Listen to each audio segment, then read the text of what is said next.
ബഹുമാന്യരായ ഗുരുശ്രേഷ്ഠരെ, ഞാൻ ഇന്ന് പറയാൻ പോകുന്നത് അഹിംസയുടെ ആൾരൂപമായ ഗാന്ധിജിയെ പറ്റിയാണ്. 1869 ഒക്ടോബർ 2 ഗുജറാത്തിലെ പോർബന്തറിൽ ജനിച്ച ഗാന്ധിജി സത്യത്തിന്റെയും അഹിംസയുടെയും ആൾരൂപമായി ഇന്നും നമ്മുടെ മനസ്സിൽ ജീവിക്കുന്നു. ഇന്ത്യയുടെ ചരിത്രത്തിൽ വ്യവസായ കാരണവുമായി നുഴഞ്ഞുകയറിയ വിദേശ ശക്തികളെ അഹിംസയുടെ മാർഗത്തിലൂടെ ഇന്ത്യൻ മണ്ണിൽ നിന്നും തുരത്താൻ പിറവിയെടുത്ത നന്മയുടെ പ്രതിരൂപമാണ് ഗാന്ധിജി. ഗാന്ധി ജയന്തി നമുക്ക് സേവന ദിനമാണ്.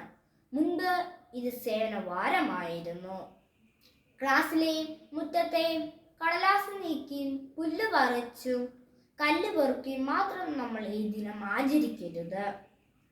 നമ്മുടെ സ്കൂളും പരിസരവും നമുക്ക് ലഹരി വിമുക്തമാക്കാം. നമ്മിലെ ദുശീലങ്ങളും ദുഷിച്ച മൂല്യങ്ങളും നമുക്ക് തുടച്ചു നീക്കുന്നതിന് ഈ ഗാന്ധി ജയന്തി ദിനത്തിൽ നമുക്ക് തുടക്കമിടാം. ഭാരത് മാതാ കി ജയ്.